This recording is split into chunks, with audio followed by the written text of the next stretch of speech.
they were all in the same array. And of course, it's not going to be a problem. We're just using it for backup.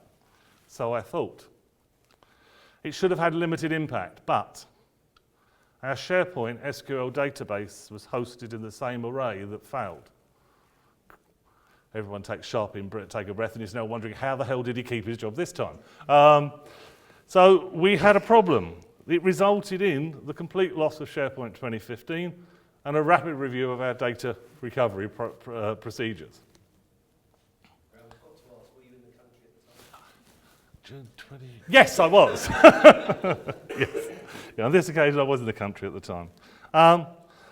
So we looked at DR as a service because it was actually at the right time, June 2015, August 2015, and our contract which we had for disk to tape was coming up for renewal.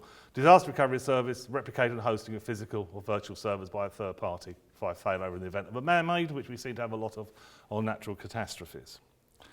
There's further, IDC actually give it further definitions. I won't go right through them, but I'll allow you to spend just a minute reading. I think it's actually quite a good definition because it does give some idea of that it's actually not just disaster recovery, it's a whole system of being able to work again.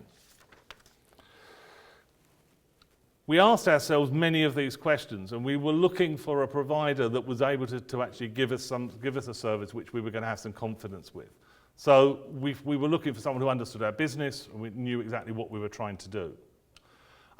We were also looking for a provider that if it wasn't going to work well within a year, we actually had a way of getting out of it, and they had an exit strategy, which meant we could actually then move to another company. We looked at, one of the questions you should ask is, can it accommodate a hybrid approach? We're actually almost fully virtualized on VMware, so we didn't necessarily need this. We're looking at flexible data retention policies and also looking at how long it might take potentially to restore bandwidth, etc. Quite importantly, we found the solution that we found was very personal in the way that they approached the college. And they had a disaster recovery plan themselves, and in fact the good news is that they not only have one disaster recovery centre, but we replicate to them and then to another disaster recovery centre, and then they've got 4 more sitting in the wings in case one of their DR centres goes down. So it's very important to consider actually not just how you will be impacted by DR, but what actually happens if the company who's providing your DR solution has a problem. We looked at data security. I think there was a question that was asked earlier about data security. We actually got the internal audit for that company. They actually sent it to us willingly, which showed what they had done and how they were being judged in terms of what their data security was and their ISO qualifications. And we looked at service level agreements, etc. And also we did question, was there any doubts that the backup could be restored in the event of a crisis? So we started on the route to procurement. We wanted a DR as a service that was SLA based with RTO and RPO. We went for a 3-month contract, which bizarrely was 3-year contract, which bizarrely was 43 months because we wanted it to fall in line with our financial year, which starts the 1st of August for some reason. We also wanted the contract to be below the EU threshold, which at that time was about £174,000 over the life of the contract. And we wanted a known fixed cost for the total contract. I sent the ITQ out to 18 potential suppliers. I got 7 responses.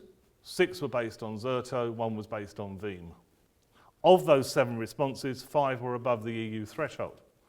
The best one I received was for £420,000, though they did say they made a mistake somewhere in their calculations. Most were between £200,000 and £300,000 for 3 years.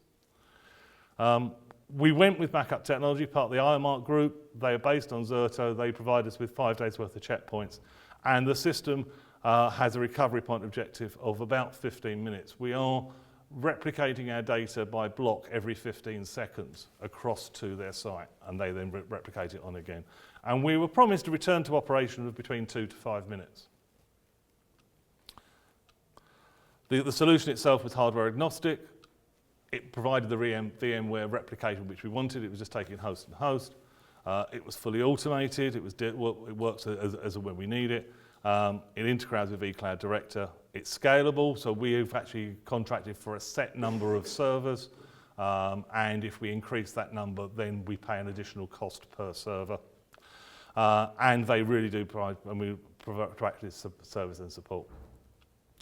So the installation, 1st of December, the contract commenced. 4th of December, we get the first server replicating. My network manager chose one of the larger ones, thinking that if he gets that one over first, then everything else should be quite quick.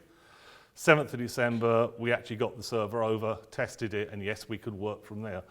Our finance department were a bit prickly and said, whatever you do, don't do our finance server. That was about 3 days after we moved it. We said, okay, we'll just leave that one alone. 8th of December, we started the other replications, and the 15th of December, the installation was complete. Now, this was really quite important for us because as a college, we shut a day or two later and didn't open until the 4th of January. No one on site, all the discs were whirring, everything possibly not working properly. As I said, one of the benefits which we didn't realise with the DR solution was that, remember I mentioned that we had a patch management and remote monitoring contract that was running along at the same time? Well, we looked at this and thought, well, we put an ITQ out for it, and then we thought, well, actually, could we bring any of it in-house? So we brought the patch management in-house. And because of the situation that we've got with the DR replication being every 15 seconds, if something happens at the college, it's not being replicated back to the replication site, and they would contact us and say, you've got a problem. So in effect, our remote monitoring was now being done for free or within the contract on a 24/7 basis. So we didn't need to pursue that.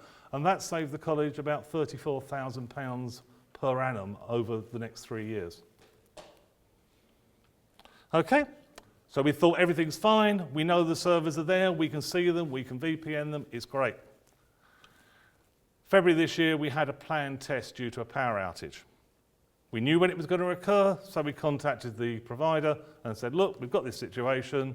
We know we're going to lose power. We're actually doing a test to improve our air conditioning, which also has a habit of failing. Can we switch over to the continuity centre? Yes, of course you can. So we switched over, shut the power down in the data centre, switched to the disaster recovery centre, and then no access to applications for our users. There was nothing wrong with the with the DR site. What we hadn't thought about was where our ADSF server was. And that was sitting in our data center. And as such, because you couldn't access the ADSF server, you then couldn't access the other servers. So we're now planning to move the ADSF server into the cloud and Active Directory also into the cloud. So in effect, it was a complete failure, and you're still wondering how I managed to keep my job.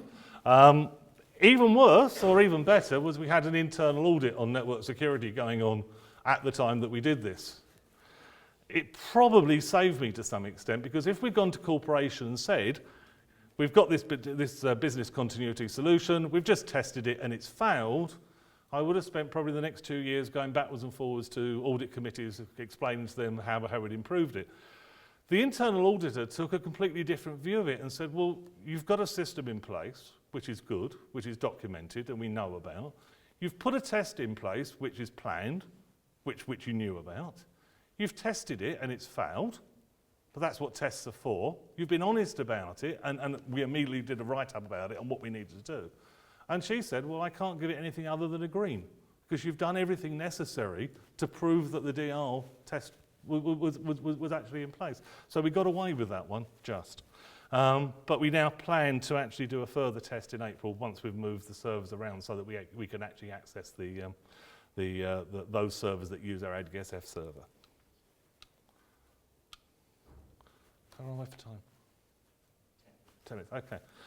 What I do now, so that's the story of where we have got to at this point in time as far as business continuity and disaster recovery as a service. What I'd like to do now is just look at some of the research that's out there and where that's going. The company called Markets and Markets issued a press release and said about the major constraints for adoption was the lack of DR planning among small and medium enterprises, and also dependent cloud-based solutions. However, they estimated that the market would grow, this is in America, from $1.42 billion last year to $11.92 billion in 2020. And they expected North America to be the largest market in that term. So cloud-based DR is something which they're considering to be really big.